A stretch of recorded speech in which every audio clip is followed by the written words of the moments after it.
2 Samuel chapter 18. Ang pagkamatay ni Absalom. Hinanda ni David lahat ng mga sundalo niya. Tapos, nag-assign siya ng mga leaders kada 1,000 at kada 100 na mga sundalo. Hinati rin niya sa 3 grupo ang mga sundalo. Ang mga anak ni Zeruiah na sina Joab at Abishai ang na-assign sa tig-isang grupo, at ang pangatlo ay na-assign kay Itay na taga-Gath. Sabi ng hari sa kanila, "Sasama ako sa inyo sa laban." Pero sumagot ang mga sundalo, "Huwag na po kayong sumama sa amin. Total, wala po silang pakialam sa amin pag umatras kami o mamatay man ang kalahati sa amin. Pero kayo, 10,000 na sundalo ang katumbas nyo. Magstay na lang po kayo sa city. Tapos, magpadala po kayo ng tulong sa amin." Sabi ng hari sa kanila, "Sige, yan ang gagawin ko kung sa tingin nyo mas maganda yan." Kaya tumayo ang hari sa gilid ng gate habang nagmamarcha palabas ang mga sundalo na kagrupo ng tig 100 at tig 1,000. Inutusan ng hari sina Joab, Abishai at Itay, "Please lang, huwag niyong sasaktan ang anak kong si Absalom." Narinig ng lahat ang utos ni David sa mga officers tungkol kay Absalom. Kaya pumunta ang army para labanan ang Israel. Naglaban sila sa kagubatan ng Ephraim. Natalo ng mga sundalo ni David ang mga taga-Israel. Maraming namatay sa labanang yun. 20,000 lahat. Kalat-kalat ang labanan noon, pero mas marami ang namatay sa kagubatan kesa sa mismong labanan.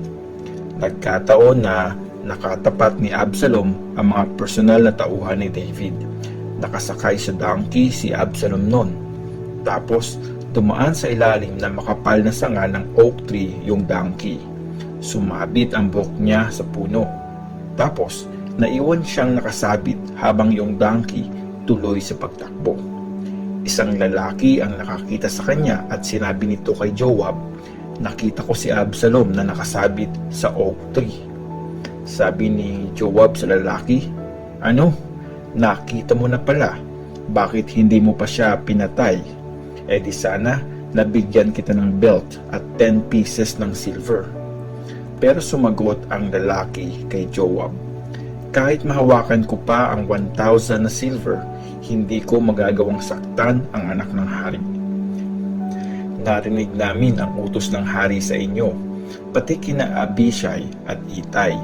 Sabi ng hari, "Please lang, huwag niyong sasaktan ang anak kong si Absalom. Pag gumawa ako ng masama laban sa kanya, tapos nalaman ng hari, ilalaglag niyo rin naman ako." Sumagot si Joab, "Sayang lang oras ko sa iyo." Tapos, kumuha siya ng 3 sibat at tinusok sa puso ni Absalom habang buhay pa ito na nakabitin sa oak tree. Tapos, pinalibutan, binugbog at pinatay si Absalom ng 10 tauhan ni Joab. Pinatunog ni Joab ang trumpet para tumigil sa paghabol sa mga taga-Israel at bumalik na lang ang mga sundalo. Kinuha nila ang bangkay ni Absalom at hinulog sa isang malalim na hukay sa kagubatan, sa katinabunan ng maraming bato. Meanwhile, nagtakbuhan yung mga taga-Israel sa kani-kanilang bahay. Nung buhay pa si Absalom, nagtayo siya ng poste sa King's Valley kasi sa isip niya, wala akong anak na lalaki na magtutuloy ng pangalan ko. Pinangalan niya sa sarili niya yung poste, kaya monumento ni Absalom ang tawag doon hanggang ngayon. Nabalitaan ni David ang pagkamatay ni Absalom. Tapos, sabi ni Ahimaas na anak ni Zadok, "Hayaan mo akong tumakbo at dalhin sa hari ang magandang balitang niligtas siya ni Lord mula sa kamay ng mga kalaban niya." Sabi ni Joab sa kanya, "Sa ibang araw mo na ibalita yung nangyari. Huwag ngayon. Huwag mo itong ibalita ngayon kasi namatay ang anak niya."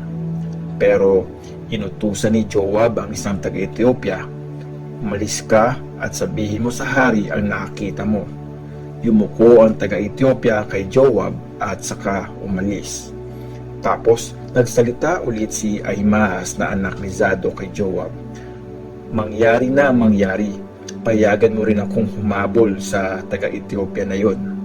Sumagot si Joab, bakit ka hahabol, anak ko, kung wala ka namang mapapala sa ibabalita mo? Sabi niya, kahit ano pang mangyari, pupunta ako doon. Kaya sinabi ni Joab sa kanya, sige na, pumunta ka na. Tapos tumakbo si Ahimaas sa kapatagan at naunahan niya yung taga-Ethiopia. Nung time na yon, nakaupo si David sa pagitan ng dalawang gate. Umakyat yung bantay sa ibabaw ng tore ng pader. Pagtingin sa malayo, nakita niya ang isang lalaking tumatakbong mag-isa. Sumigaw ang bantay at nireport ito sa hari. Sabi ng hari, pag mag-isa lang siya, ibig sabihin may dala siyang magandang balita. Palapit na ng palapit noon yung tumatakbo. Pero nakita rin ng bantay ang isa pang lalaking tumatakbo. Tinawag ng bantay ang tagabukas ng gate at sabi niya, tingnan mo, may isa pang lalaking tumatakbo. Sabi ng hari, malamang may dala rin siyang magandang balita. Sabi ng bantay, parang takbo ni Ahimaas na anak ni Zadok yung una. Nagsalita ang hari, mabuting tao yan, magandang balita ang dala niyan. Tapos, nag-greet si Ahimaas sa hari, peace be with you. Dumapa siya sa may paanan ng hari at sinabi, purihin si Lord na Diyos nyo, na nagbigay ng victory laban sa mga nagrebelde sa mahal kong hari. Nagtanong ang hari, kumusta si Absalom? Safe ba ang anak ko? Sumagot si Ahimaas, nung inutusan ako ni Joab na servant mo, nakita ko na nagkakagulo sila, pero hindi ko alam kung tungkol saan yun.